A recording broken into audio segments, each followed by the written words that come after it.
Of course, the costs of selling a home are a significant issue. In fact, one of the very first questions I'm ever asked is, hey, what do you charge?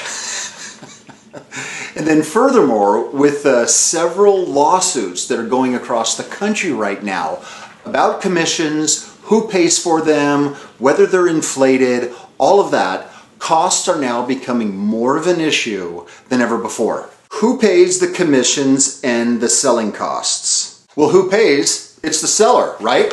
Looking right here, here's a closing statement from Prominent Escrow, my most recent listing.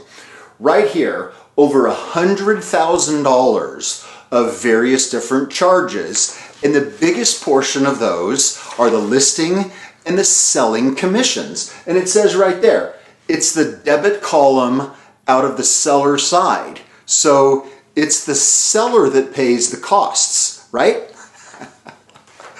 Well, I'm going to suggest something very different. The buyer pays all the selling costs. Yes, I suppose for accounting purposes on the ledger, they always line up as a seller cost, right? But here's a different question. Who gives the seller that money to pay those costs? It's the buyer. So here's an example. This tie that I'm wearing, I think I spent $100 for it at Nordstrom, okay?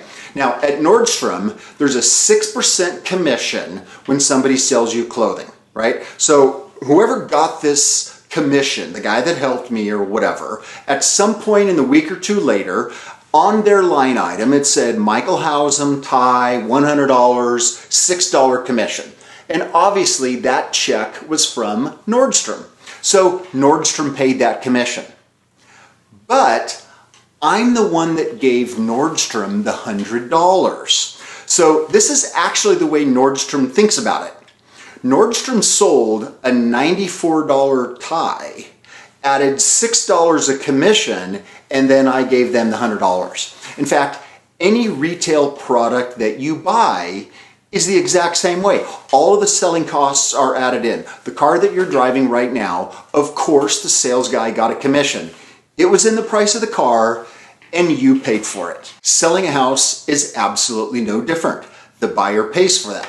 So when you look at this sheet here and you see price, costs, all of the various different things, the most important line is this one right down here at the bottom that says amount due seller. This right here, this bottom line number is the amount of money that gets wired to the bank account when all the dust settles. And that is the most important number out of all of them. The sales price, not the most important number. All of these various costs, also not the most important number. It's how much money are you getting when everything is done and finished. So the actual question that needs to be asked of any listing agent is, what are you going to do to increase my net proceeds to be the highest possible number that I can get?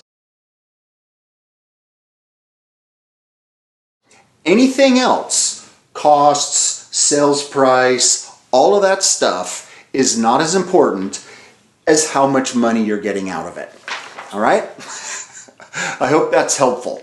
Also, if you wait till the end of this video, at the end, there's going to be a landing page that you can go to that has a whole list of topics for home sellers, home buyers, and mortgage borrowers. And on those topics, I answer questions and give some further insight onto my thoughts about the buying and the selling and the borrowing for real estate.